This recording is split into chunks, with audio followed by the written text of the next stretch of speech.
Hello दोस्तों, स्वागत है आपका हमारे यूट्यूब चैनल मरीन वर्ल्ड में। दोस्तों, आज की इस वीडियो में मैं आप लोगों को बताऊंगा कि डेबिट कार्ड और क्रेडिट कार्ड में क्या अंतर है। दोस्तों, वीडियो में आगे बढ़ने से पहले मैं आपसे रिक्वेस्ट करना चाहूँगा कि अगर आपने अभी तक इस चैनल को सब्सक्राइब नहीं किया है तो इसे ज़रूर सब्सक्राइब कर लीजिएगा और अगर ये वीडियो अच्छा लगे तो इसे शेयर ज़रूर कीजिएगा। तो चलिए दोस्तों, इस वीडियो को स्टार्ट करते हैं। दोस्तों, जैसा कि आप सभी जानते हैं कि ऑनलाइन पेमेंट या ऑफलाइन पेमेंट के लिए आप अपने क्रेडिट कार्ड और डेबिट कार्ड दोनों का इस्तेमाल कर सकते हैं। इनके बीच मुख्य अंतर इस्तेमाल की गई पैसों का होता है। दोस्तों, जब भी आप अपने डेबिट कार्ड के माध्यम से भुगतान करते हैं तो पैसे सीधे आपके बैंक अकाउंट से काटे जाते हैं। अगर आपके बैंक अकाउंट में पैसे नहीं हैं तो आपका पेमेंट नहीं हो पाएगा। इस प्रकार आपका डेबिट कार्ड आपके बैंक अकाउंट से सीधे जुड़ा हुआ होता है, लेकिन एक क्रेडिट कार्ड के माध्यम से पैसे न रहते हुए भी आप पेमेंट आसानी से कर सकते हैं।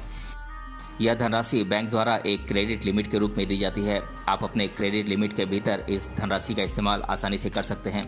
आपको एक नियत तारीख तक इस्तेमाल किए गए पैसों को बैंक को वापस लौटाना होता है। साथ ही क्रेडिट कार्ड और भी कई प्रकार के लाभ अपने ग्राहकों को देते हैं। दोस्तों, अब हम क्रेडिट कार्ड और डेबिट कार्ड में क्या अंतर है इसके बारे में जान लेते हैं। हम एक क्रेडिट कार्ड और डेबिट कार्ड की तुलना करके यह जानने का प्रयास करेंगे कि ये दोनों एक दूसरे से कैसे भिन्न हैं। तो चलिए, क्रेडिट कार्ड और डेबिट कार्ड में क्या अंतर है इसे जान लेते हैं। दोस्तों, क्रेडिट कार्ड में ग्राहकों को एक क्रेडिट सीमा दी जाती है। ग्राहक एक क्रेडिट सीमा के भीतर अपने क्रेडिट कार्ड के माध्यम से पेमेंट कर सकता है। यह क्रेडिट सीमा ग्राहक की आय, सिविल स्कोर इत्यादि द्वारा निर्धारित किया जाता है। दोस्तों, एक डेबिट कार्ड में किसी प्रकार की क्रेडिट सीमा नहीं होती है। आप अपने डेबिट कार्ड से उस सीमा तक भुगतान कर सकते हैं जितना आपके बैंक खाते में पैसे उपलब्ध होते हैं। हालांकि बैंक द्वारा आपके डेबिट कार्ड पर दैनिक खरीदारी पर एक सीमा निर्धारित की जाती है। आप इस सीमा को अपनी आवश्यकता के अनुसार बढ़ा या घटा सकते हैं। दोस्तों, आप क्रेडिट कार्ड के माध्यम से भारत में या विदेशों में स्थित एटीएम से आवश्यकता पड़ने पर आसानी से कैश विड्रॉ कर सकते हैं, लेकिन इस कैश विड्रॉल पर आपको शुल्क और इंटरेस्ट दोनों देना पड़ता है। दोस्तों, डेबिट कार्ड के माध्यम से भारत में स्थित एटीएम से कैश विड्रॉ करने पर ग्राहक को किसी प्रकार का शुल्क और ब्याज नहीं देना होता है। अगर आप अपने बैंक के एटीएम से कैश विड्रॉ करते हैं तो इस पर किसी प्रकार का शुल्क नहीं लगाया जाता है, लेकिन अगर आप दूसरे बैंक के एटीएम से कैश विड्रॉ करते हैं तो एक सीमा के बाद इस पर कुछ मामूली शुल्क लिया जाता है। यहाँ ध्यान देने योग्य बात यह है कि डेली कैश विड्रॉ पर डेबिट कार्ड और क्रेडिट कार्ड दोनों पर कुछ सीमाएं होती हैं। इसके अतिरिक्त क्रेडिट कार्ड में मंथली लिमिट भी लगाई जा सकती है। दोस्तों, अगर आप अपने क्रेडिट कार्ड के माध्यम से किसी खरीदारी के लिए भुगतान करते हैं तो आप 50 दिनों तक ब्याज मुक्त अवधि का लाभ प्राप्त कर सकते हैं। अगर आप इन 50 दिनों के भीतर इस्तेमाल की गई धनराशि को बैंक को वापस लौटा देते हैं तो आप पर किसी प्रकार का ब्याज नहीं लगाया जाता है, लेकिन अगर आप 50 दिनों के बाद इस धनराशि को बैंक को लौटाते हैं तो आपको इस पर ब्याज देना होता है। दोस्तों, डेबिट कार्ड के माध्यम से खरीदारी के लिए भुगतान करने पर किसी प्रकार का ब्याज नहीं लगाया जाता है, क्योंकि इसमें आपके खाते से सीधे पैसे काटे जाते हैं।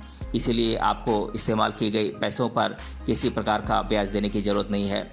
दोस्तों, क्रेडिट कार्ड में आपको एनुअल फ़ी और रिन्यूअल फ़ी के रूप में शुल्क देना होता है। हालांकि कई क्रेडिट कार्ड जारीकर्ता एक निश्चित राशि को क्रेडिट कार्ड के माध्यम से खर्च करने पर आपको एनुअल फ़ी और रिन्यूअल फ़ी में छूट दिया जाता है। दोस्तों, आमतौर पर बैंक द्वारा डेबिट कार्ड पर किसी प्रकार का रिन्यूअल फ़ी या एनुअल फ़ी नहीं लिया जाता है। कुछ डेबिट कार्ड पर एनुअल फ़ी लिया जाता है जो अधिक सुविधाएं अपने ग्राहकों को प्रदान करते हैं। दोस्तों, एक क्रेडिट कार्ड अपने ग्राहकों को अलग अलग प्रकार के लाभ और सुविधाएं प्रदान करते हैं। एक क्रेडिट कार्ड के माध्यम से खरीदारी करने पर आप कैशबैक, छूट, रिवार्ड पॉइंट्स इत्यादि प्राप्त कर सकते हैं। रिवार्ड पॉइंट को आप अन्य खरीदारी आदि में आसानी से उपयोग कर सकते हैं। एक डेबिट कार्ड के माध्यम से भुगतान करने पर भी आपको छूट और कैशबैक प्रदान किए जाते हैं, लेकिन यह क्रेडिट कार्ड की तुलना में कम होते हैं। दोस्तों, उपयोग करने के मामले में क्रेडिट कार्ड और डेबिट कार्ड में कोई मुख्य अंतर नहीं होता है। दोनों के ही माध्यम से आप आसानी से पेमेंट कर सकते हैं।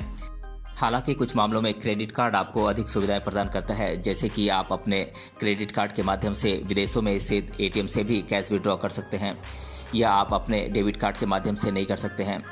दोस्तों, एक क्रेडिट कार्ड को प्राप्त करने के लिए ग्राहक की कुछ योग्यता होनी आवश्यक है, जैसे कि मिनिमम इनकम, क्रेडिट स्कोर, ऋण चुकाने की क्षमता इत्यादि। अगर ग्राहक इन योग्यता शर्तों को पूरा करता है तभी उसे क्रेडिट कार्ड जारी किया जाता है। लेकिन एक डेबिट कार्ड के लिए किसी प्रकार की एलिजिबिलिटी का होना आवश्यक नहीं होता है। बस आपका बैंक में करंट अकाउंट या सेविंग अकाउंट होना चाहिए। अगर आपका बैंक में करंट या सेविंग अकाउंट है तो आप आसानी से डेबिट कार्ड प्राप्त कर सकते हैं। दोस्तों, क्रेडिट कार्ड और डेबिट कार्ड दोनों में कुछ समान रूप से सिक्योरिटी फीचर्स होती हैं। ये SMS, पिन, OTP आदि के माध्यम से डेबिट कार्ड और क्रेडिट कार्ड को सुरक्षा प्रदान करते हैं। दोस्तों, क्रेडिट कार्ड के चोरी होने या खो जाने पर आपको इंश्योरेंस का लाभ दिया जाता है, लेकिन डेबिट कार्ड में इस प्रकार का कोई भी लाभ आपको नहीं दिया जाता है। एक क्रेडिट कार्ड का उपयोग आपको आपके क्रेडिट हिस्ट्री को बनाने में सहायता करता है। एक हाई क्रेडिट स्कोर आपके भविष्य में एक नए क्रेडिट कार्ड को लेने या ऋण लेने में सहायता प्रदान करता है, लेकिन एक डेबिट कार्ड आपके क्रेडिट हिस्ट्री बनाने में किसी भी प्रकार की सहायता नहीं करता है। तो दोस्तों, आज के इस वीडियो में हमने जाना क्रेडिट कार्ड और डेबिट कार्ड में क्या अंतर है और इससे जुड़ी सारी बातों को मैंने आप लोगों के साथ डिटेल में डिस्कस किया है। अगर ये वीडियो आपको पसंद आया है तो अपने फ्रेंड्स तक इसे ज़रूर शेयर करें और हमें कमेंट बॉक्स में कमेंट करके बताएं कि ये वीडियो आपको कैसा लगा। मिलते हैं अगले वीडियो में किसी अन्य टॉपिक के साथ। तब तक के लिए धन्यवाद।